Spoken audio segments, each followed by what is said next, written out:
The time is at hand.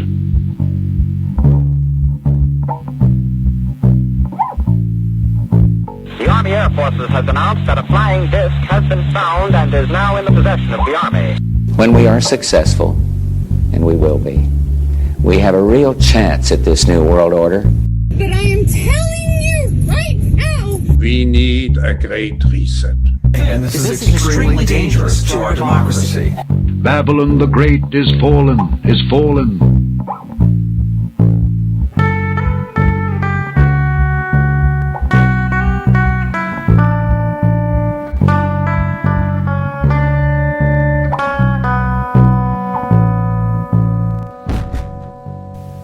Welcome to In Dark Places. I want one too. I've been complaining about all my car problems for months now. It seems like every time I turn around there's something else tearing up about that car. The latest little adventure was a $550 fuel pump. Yeah. About a month ago, someone released a shopping cart and let it roll into my car, busting the taillight, which I never have got fixed. I've just got a piece of red duct tape on it because, why not? I was coming home from work on November 11th. Happy Veterans Day. So I was on my way home from work and I stopped at the Royal King in Pikeville and I was going to get some straw for my chickens. It's getting kind of cold out and it's been raining for a change. We don't get any rain in West Virginia anymore. Thanks, Harp. But it's been raining and the chicken coop was really nasty and muddy, so I was going to get some straw for my chickens. And I have a Mustang with no room in it, so I just bought the bale of straw and I threw it over in the passenger seat, just plopped it in there. And I was going to just get it home the best I could. I was coming down US 119, and there was a Kentucky state policeman just sitting there in the median with his lights off, hoping to catch a speeder or whatever, like they like to do. You know how they do it. I drove by him. I was going like 59 miles an hour. Speed limit was 55. So he flipped on his headlights and just came charging out beside of me. Then I was in the right lane, he was in the left lane, so pretty obvious he was waiting for me to mess up so he could bust me. I know I wasn't speeding, so I had my cruise control set. I was doing 59. I didn't even bother to slow down. He saw me going 4 miles over the speed limit anyway, so I just kept right on trucking. He was like 2 inches from my bumper over in the left lane and just staying there. We went down the road a good 4 miles or so, and he was determined he was going to catch me doing something wrong. He wanted to bust me for running out of the road or something. And sure enough, a couple minutes later the blue lights kick on. Yep, here we go. He's going to get me for that busted taillight. He figured it out. So I pulled off on the right hand shoulder and had my signal light on and everything. I didn't do anything wrong because, I sat there for a good 2 minutes waiting for him to get out his vehicle to see what he was going to decide to do with me. And I finally saw him getting out of his vehicle. He's walking toward me. He said, "Hey, how you doing tonight?" I said, "I'm doing good. How you doing?" He was staring at me. He said, "You work at Walmart, don't you?" And I said, "No, I work at Food City." He said, "Yeah, Food City, that's it. I just wanted to let you know you don't have any illumination on your license plate." And I was kind of shocked. I was, "Huh? That's all you got? What about the busted taillight?" He said, "Just fix that for me. You have a good night."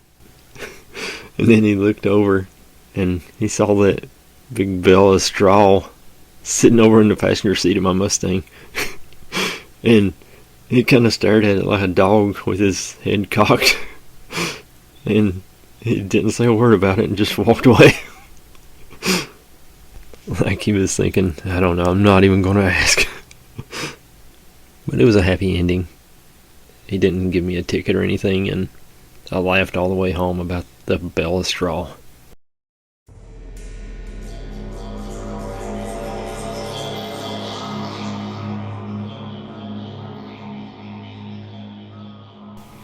Saturn's rings are disappearing. Will be invisible from Earth in 2025. By John Rosh. Thanks, John. Saturn's many rings are disappearing, and in 2025 the rings won't be visible from Earth, at least temporarily. Saturn's ring system extends up to 175,000 miles from the surface of the planet, making it clearly visible to stargazers on Earth, according to NASA. However, in 2025 the gas giant will tilt on edge with Earth, making the huge rings seemingly disappear into an almost invisible line. Despite the massive width of the structures, the vertical height of the rings is typically 30 feet, meaning around every 15 years when Saturn is seen perfectly from the side, the rings are nearly impossible to see, giving the illusion that they have disappeared. The last time this astronomical event occurred, called a Saturn equinox, was in September 2009. The next equinox is expected to take place on May 6, 2025, according to the European Space Agency. The rings will again be visible once Saturn's tilt adjusts further, allowing astronomers on Earth to see the southern pole of the planet. The reason why I picked this news story is because the comments are hilarious. Pam says, "If everyone on Saturn purchased an electric vehicle, this wouldn't be happening." Jonathan says, "Space climate change?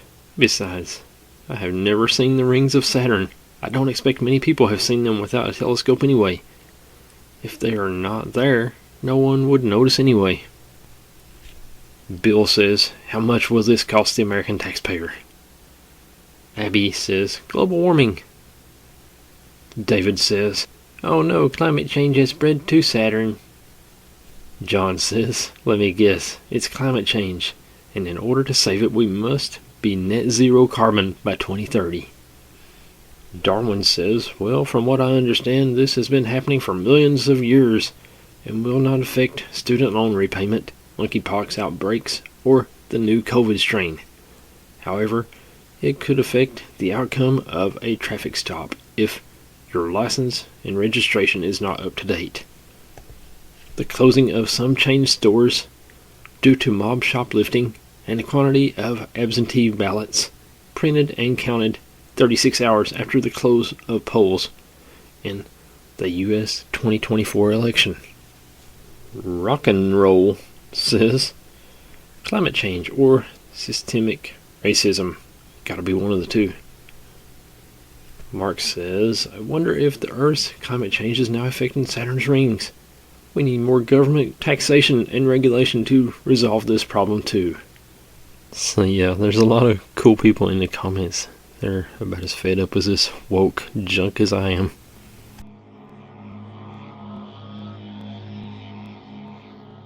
And now here is the Nicolas Cage Meltdown of the Week.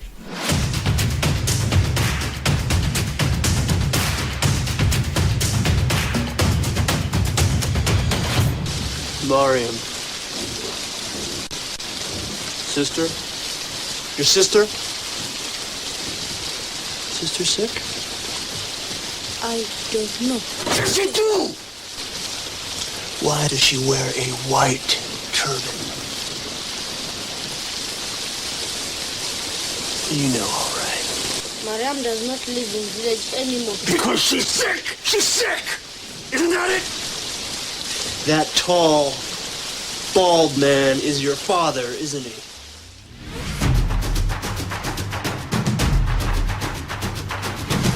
It's been a while since I've shouted out any other podcasts. So, this week's podcast shout out is The Tracy Austin Show. Check out Tracy's show. She has some great guests and cool stories. She's good people. Check out her show. This is a story from Tracy Austin in our friend Nick Redfern's book, The Black Diary, Men in Black, Women in Black, Black-Eyed Children, and Dangerous Books. This is a story about the black-eyed children from Tracy Austin. I have a friend named Dana. She works in timeshare at a resort out here in Las Vegas on the far end of the strip. She was working one day, this was in April of 2016, when she said this lady was sent over to her with 2 kids, a young boy and a girl. The girl was about 6 or 7 and the boy was about 4 or 5. The woman was wearing dark brown pants and had long brown hair. And the reason why the woman was sent over was because Dana gave the gifting in the timeshare company. When you listen to a presentation, you're given a gift. But the woman said she didn't want a gift, and Dana said, when she looked at me and said that, I saw that she had total black eyes. There were no whites whatsoever, and the kids were exactly the same. But in every other sense, they were completely normal. They weren't wearing hoodies. A lot of black-eyed children stories have them wearing hoodies. These kids were not. Dana commented, I wish I had seen something like, how do you see with those eyes? When she said that, I thought, you can't really ask them something like that. Maybe you could say, wow, your eyes are beautiful. But maybe that's bringing attention to something they don't want you to know about. But they could wear sunglasses all the time and no one would know. So maybe they are testing our reactions. They want their eyes to be seen. The kids were quiet. They didn't say anything to her.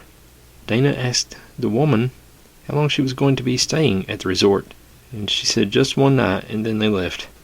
Dana said to me, I couldn't believe it, Tracy. I saw after that you were going to be doing a show on the black-eyed kids. She reached out to me on Facebook and said, I had an encounter with a black-eyed woman and black-eyed kids. Then a couple of months after encountering this woman, Dana asked me if there was some connection between seeing them and people dying when they have an encounter with the black-eyed people. Right around a month or 2 after her encounter, her parents, who were both in their 70s, died. They hadn't been sick, weren't ill. Her father had developed kidney failure out of the blue, and then her mother developed pneumonia. She said to me, Tracy, this is freaking me out. As I hear, the black-eyed children can be omens of death. I said I didn't know, as I didn't want to scare her.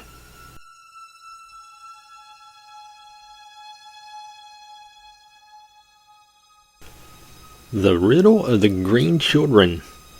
13th century monastic records tell the mysterious appearance in the small Suffolk village of Woolpit of 2 strange green-skinned children. Graham Fuller and Ian Knight investigate this weird case. Thanks, Graham and Ian. The reign of Stephen, last of the Norman kings, was a dark period in the history of England. Stephen, who seized power in 1154, was a weak and foolish ruler who diminished the monarchy's immediate power by a profligate policy of giving away titles, lands, and royal rights to anyone prepared to support him, who fought a costly civil war, and who allowed the governmental machine to run down and his subjects to lose touch with the crown. For the vast majority of ordinary people, it was a time of anxiety and strife. Life went on, of course, in the towns, manors, villages, and fields. The land was tilled and the harvests gathered, but it was hard to make a living, and the constant fear of war or invasion unsettled economic life. And, as often happens in times of hardship, the suffering, uncomplaining thousands clung with increasing desperation to the church. As Dorothy Stranton remarks in her English Society in the early Middle Ages, their lives were hard and brief, and they accepted unquestioningly a religion that offered to the poor and hungry an eternity of satisfaction. If anything, this understates the case. Religion was the very crux of medieval life, and with the religion went a belief that the unworldly or non-corporal existed as fact. What the eye could not see was every bit as real as the visible world.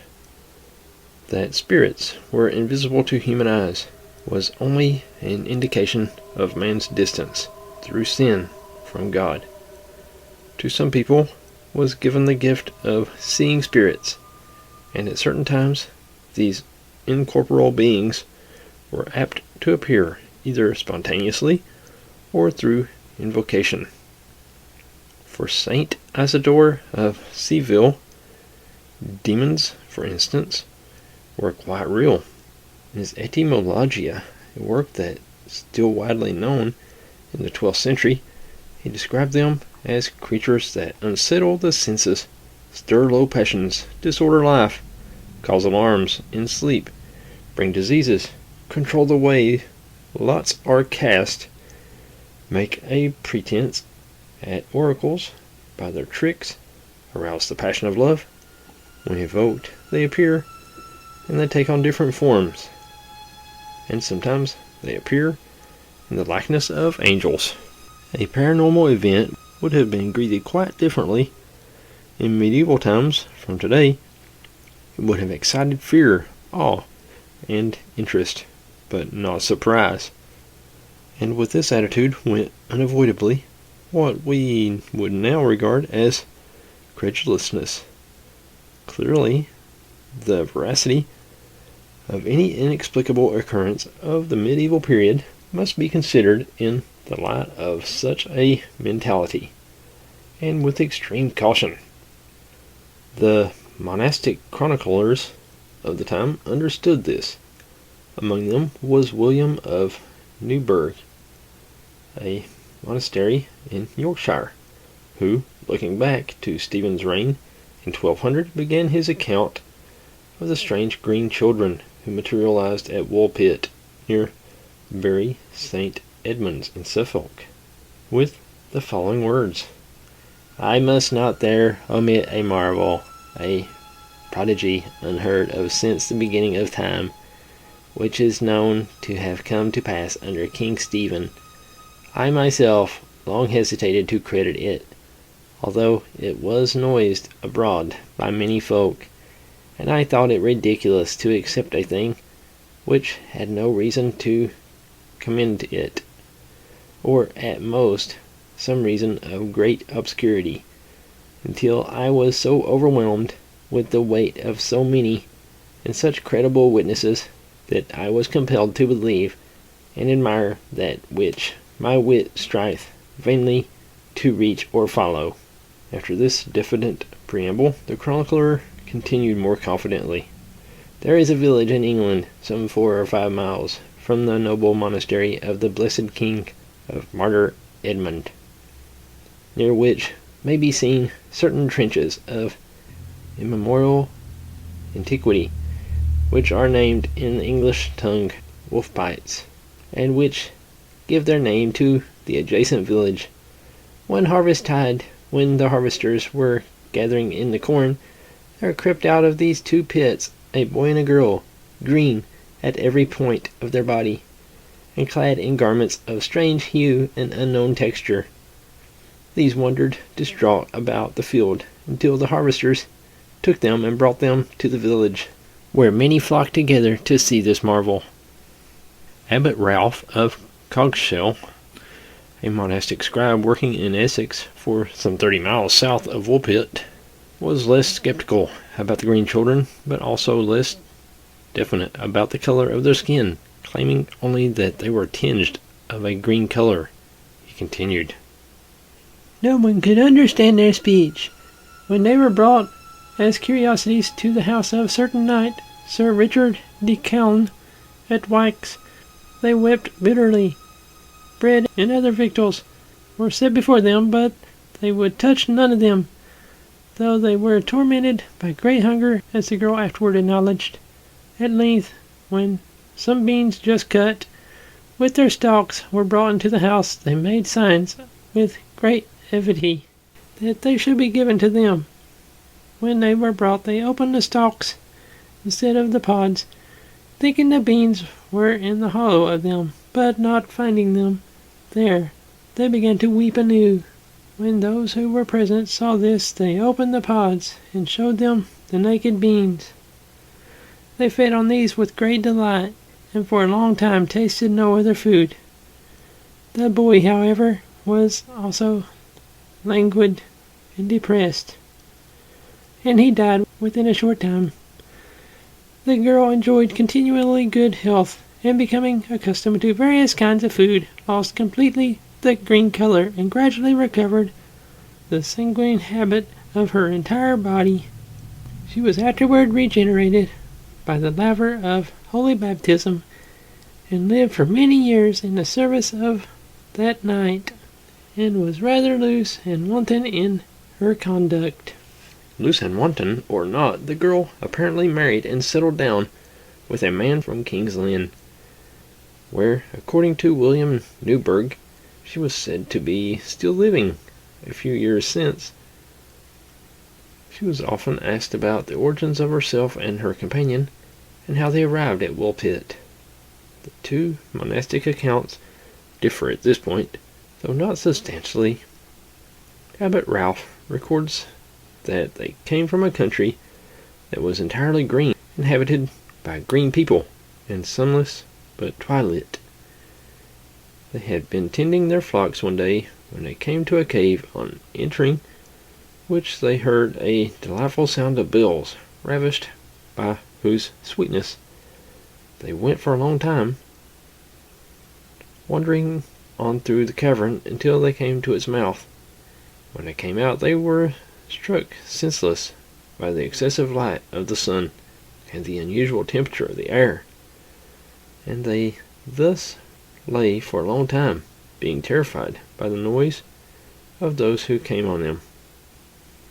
They wished to fly, but they could not find the entrance of the cavern before they were caught.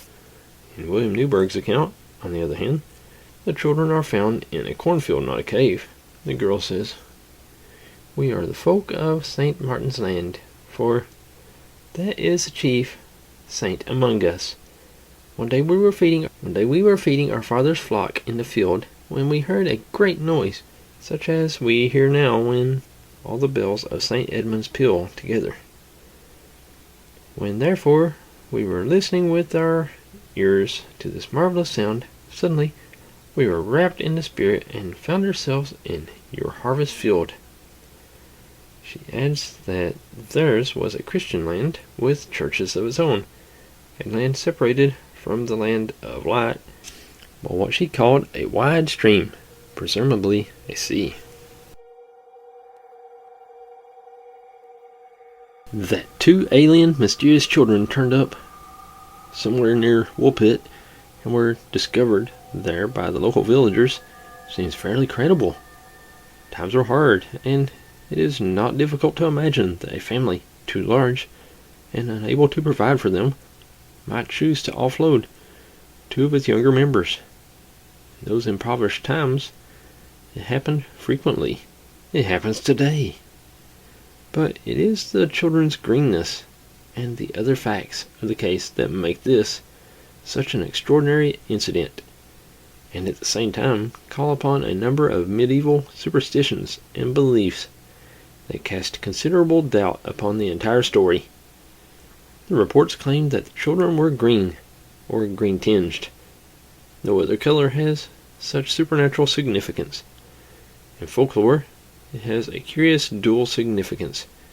It is the color of life, but also a magical and slightly sinister color, often associated with fairies. The most famous example of the association the color green had in medieval times is the 14th century anonymous poem, Sir Gawain and the Green Knight. The weird hue of the Green Knight, who turns out, as his color would suggest, to be a strangely ambivalent character, neither good nor evil, immediately identifies him with the world of the fairy. In Brian Stone's translation from the medieval English, the description of the Green Knight runs as follows. "The assembled folk stared long scanning the fellow, for all men marvelled what it might mean, that a horseman and his horse should have such a color as to grow green as grass, and greener yet it seemed. More gaudily glowing than green, enamel on gold, those sidled toward him with all the world's wonder as to what he would do. For astonishing sights they had seen, but such one never, therefore a phantom from fairyland, the folk there deemed him. There is also, of course, the Green Man of mythology, a supernatural being who lives on in Old English folk dance and pub names. If Woolpit's two fondlings were green, it is likely that they would have been regarded as in some way supernatural by the villagers. But what if someone who was present at their sudden appearance decided that they were, in any case, supernatural? How long would it be before their color became part of the legend, the fact evolving from the rumor? This is a contrived theory, but not a difficult one to swallow. Further evidence to support this argument is provided by the Woolpit children's predilection for green beans. Traditionally, beans are the food of the dead and of ghosts, and the souls of the dead are said to dwell in the bean fields. But beans have good properties too. Scattered around the house, they are said to ward off evil spirits.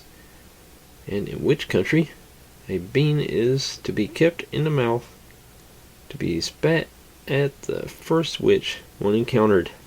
The detail of the two children eating nothing but beans merely compounds the notion that they were otherworldly. There is more than a hint here that someone has included this detail for emphasis, that it is not intended to be taken literally. What is most likely is that two foreign children had been abandoned by their nomadic parents and were found in a state of near exhaustion and starvation. Their greenness could have been some form of jaundice or secondary anemia. Perhaps they were just green with queasiness, the effect of eating too many green beans. Come on, boy. Come on. Now that's a happy dog. Because out in the open, he's going on natural instincts. And it's those same instincts that make him go for his natural food, beef, like the beef in Alpo Beef Chunks dinner. And Alpo provides 100% complete nutrition for all his life. He's too important to get anything less.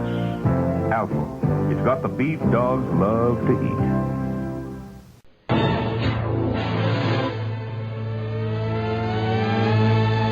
An evergreen story, an interesting postscript to the Woolpit tale, is the story of the green children of Banjos, a tiny village in the Spanish province of Catalonia. The story goes that in August of 1887, some peasants found two strange children crying at the mouth of a cave. The young boy and girl spoke in a tongue incomprehensible to the villagers, and it was claimed specialists called in from Barcelona failed to recognize it. They were clad in clothes made from an unknown material, but strangest of all, their skins were bright green, a color that was clearly due to natural pigmentation. The children seemed terrified, so the mayor of the village took them home to comfort them. He offered them food, but they refused every dish for 4 or 5 days. They starved, drinking only water. Then they spotted a basket of raw green beans and ended their fast. From then on, they lived on green beans and water. But the boy had been gravely weakened by lack of food and died within a month. His sister, on the other hand, thrived and began to learn Spanish. Eventually, she could speak well enough to be able to describe the place where she had come from. It was a land of eternal twilight, where the sun never shone. Its natural boundary was a large river across which could be seen another land bathed in sunshine. Life in their twilight country was pastoral and peaceful until one day when a great noise deafened the children, and they found themselves transported to sun-drenched Banjos. On hearing this, The intrigued villagers searched for the entrance to this hidden world, but without success. The girl reconciled herself to her new life. Her skin gradually lost its green hue, and she died peacefully 5 years later, taking with her the secret of her origin. The story sounds strangely familiar. In fact, the resemblance to the story of the Green Children of Woolpit at first sounds uncannily close. The only difference lie in that the Banjos children are described as having almond-shaped eyes, and that the girl dies after 5 years. But when we learn that the name of the mayor who looked after the children is Ricardo de Cauno, credulousness is stretched beyond its limits. Remember Sir Richard de Caun of Woolpit? The resemblance is too close for comfort. Unless there is some extraordinary Fortean coincidence at work, it can safely be assumed that the Green Children of Banjos are a complete fabrication.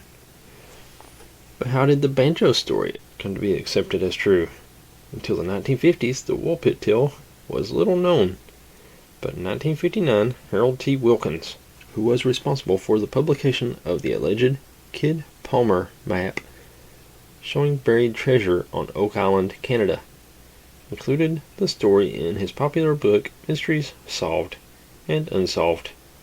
It was Wilkins who first suggested that these children might have come from a fourth-dimensional world that existed side by side with ours. He also felt that the story could imply that they had been teleported from some other world in space, where men live underground. Wilkins' extravagant views encouraged an unscrupulous author, as yet unidentified, to update and relocate the story. An imaginary village in a remote part of Catalonia was invented. There is no such place as Banjos, making checks difficult for anyone who knew nothing of the tale's ancestry. And so the tale came to be accepted as fact, even though no one has ever produced testimony of any kind for the story, despite John Macklin's claim that the documents concerning the case exist, together with all the evidence given under oath by witnesses who saw and touched and questioned the children.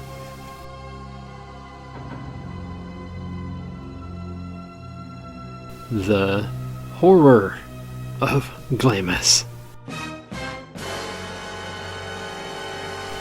by Frank Smith. Thanks, Frank. Glamis Castle stands in the Great Vale of Strathmore in Tayside, Scotland. For hundreds of years, the vast fortified house, with its battlements and pointed towers, looking like the setting for a fairy tale, has been the ancestral home of the Earls of Strathmore. Their family secret is reputedly hidden within the walls of Glamis, famous as one of the most haunted houses on earth.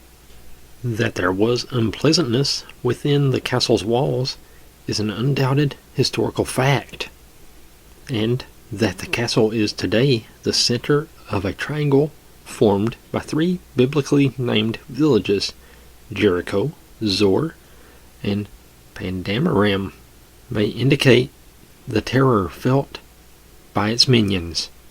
For, according to a Scottish National Trust guidebook, the men who built and named them had at least some knowledge of the scriptures in regard for the wrath of God. That wrath, claim locals even today, was called down on Glamis for the sins of the first dozen or so lairds. The 17th Earl of Strathmore, Fergus Michael Claude Bowesline, is well liked by his tenants, and there is no evidence that his immediate forebearers were any less affable. But the conduct of at least one of their ancestors called into being what is still known as the Horror of Glamis. It is the nature of the horror that makes it one of the great mysteries. No recent Earl has ever spoken of it to an outsider, except in enigmatic terms. No woman has ever been let in on the secret. It is passed on only to the Strathmore heir on his 21st birthday. The historical record of horror at Glamis Castle goes back to 1034, when King Malcolm II was cut down by a gang of rebellious subjects armed with claymores, the large broadswords peculiar to Scotland. It was said that every drop of Malcolm's blood seeped from his body into the floorboards, causing a stain that is still pointed out today in what is called King Malcolm's room. That the stain was made by Malcolm's blood is disputable, however, for records seem to show that the flooring has since been replaced. Nevertheless, Malcolm's killers added to the death toll of Glamis by trying to escape across a frozen lock, but the ice cracked and they were drowned.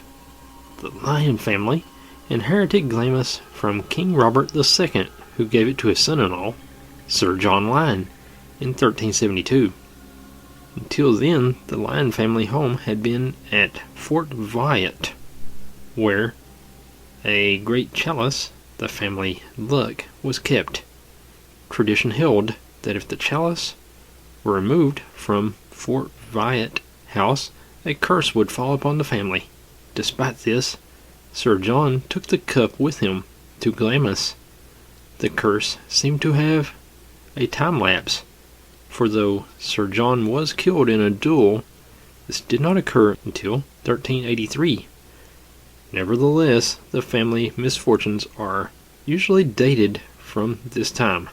The poisoned chalice may well have influenced events 150 years later, when James V had Janet Douglas, Lady Glamis, burned at the stake in Edinburgh on a charge of witchcraft.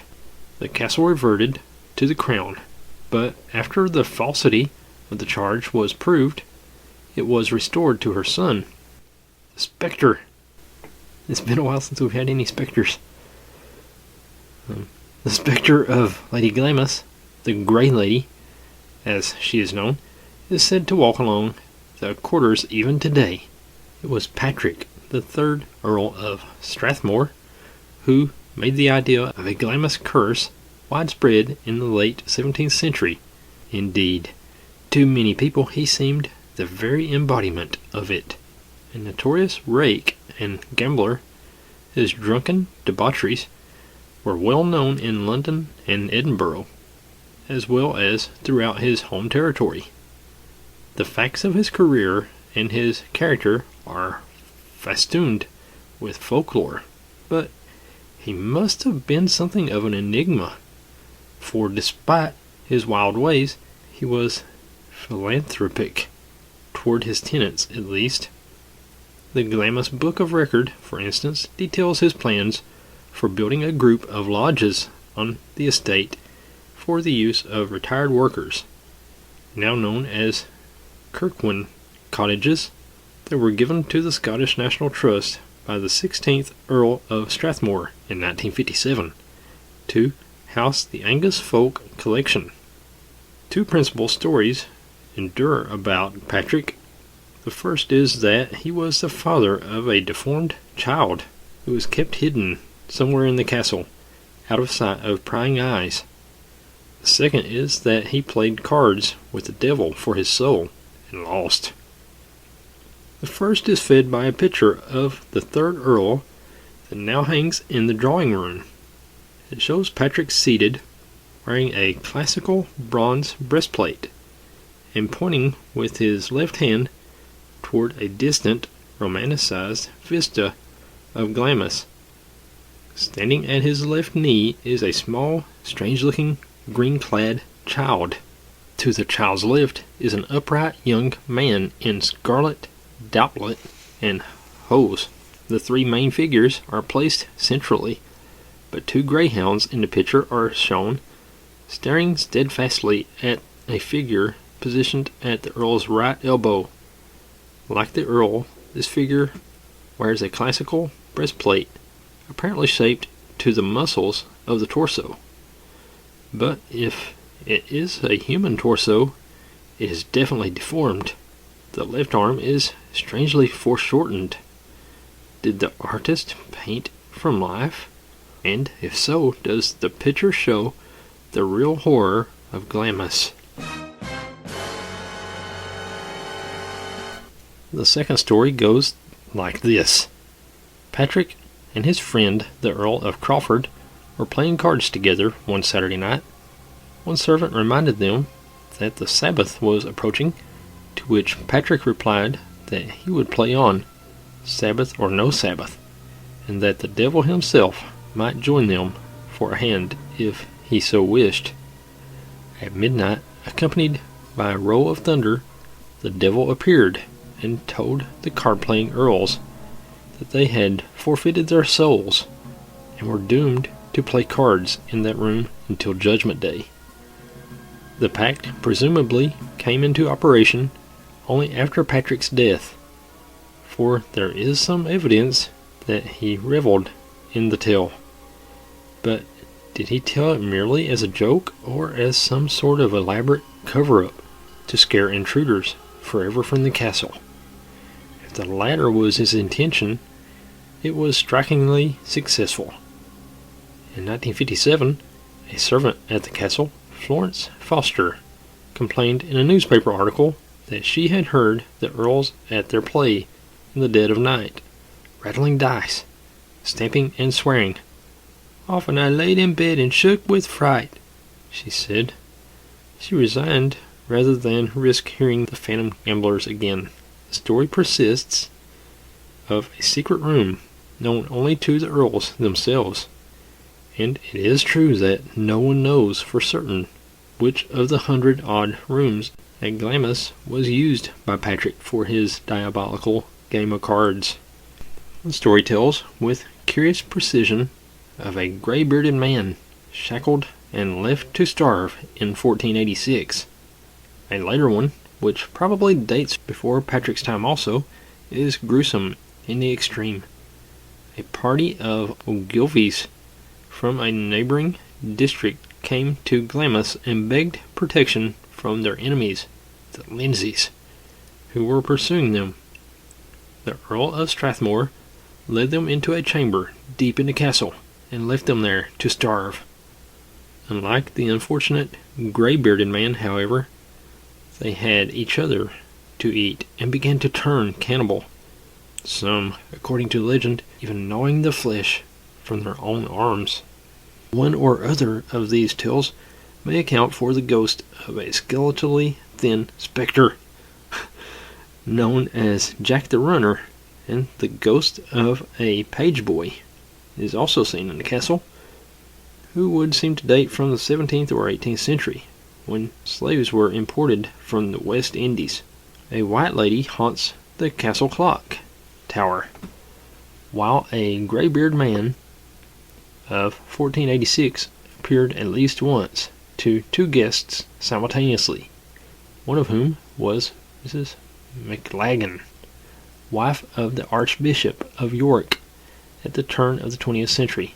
Mrs. McLagan told how, during her stay at the castle, one of the guests came down to breakfast and mentioned casually that she had been awakened by the banging and hammering of carpenters at 4 a.m. A brief silence followed her remarks, and then Lord Strathmore spoke and assured her that there were no workmen in the castle.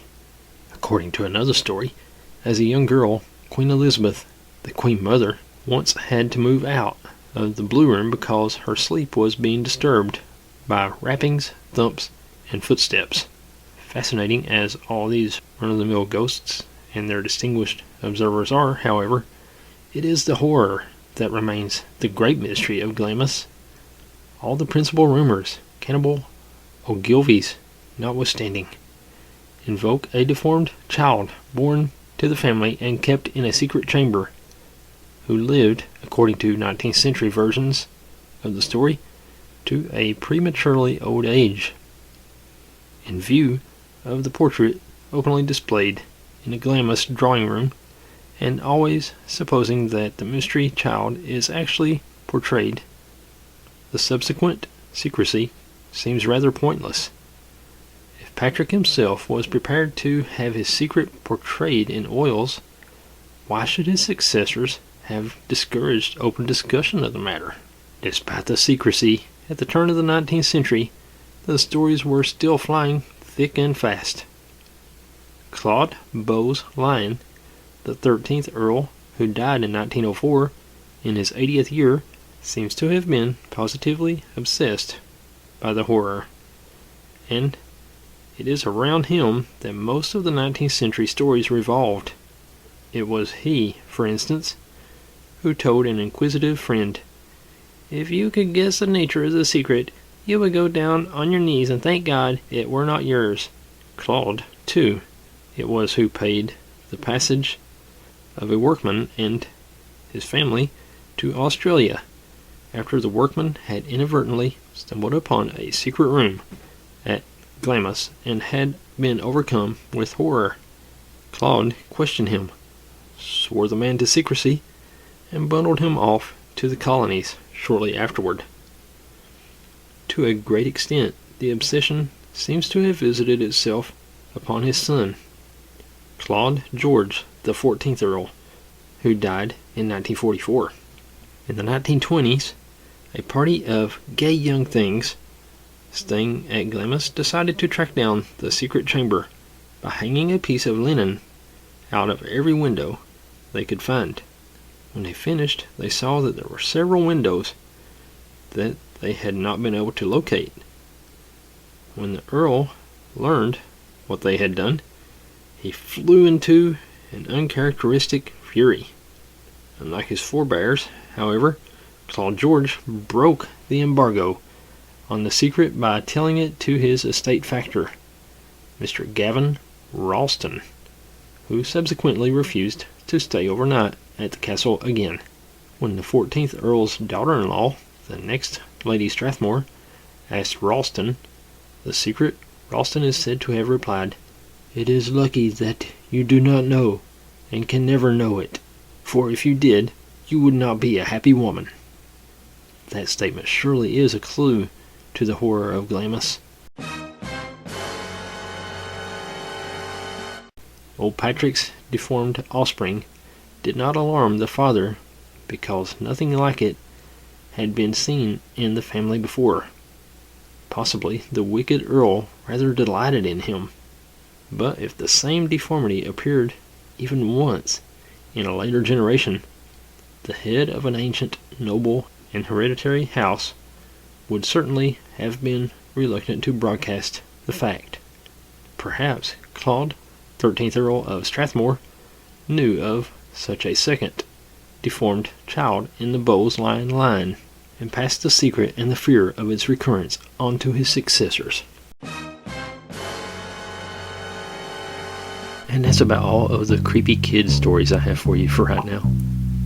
If you've got a true, scary, creepy kid story and you'd like to be a guest on the show, send an email to indarkplacespod@hotmail.com. We'll see you again right here next week. Thanks for listening. God bless you.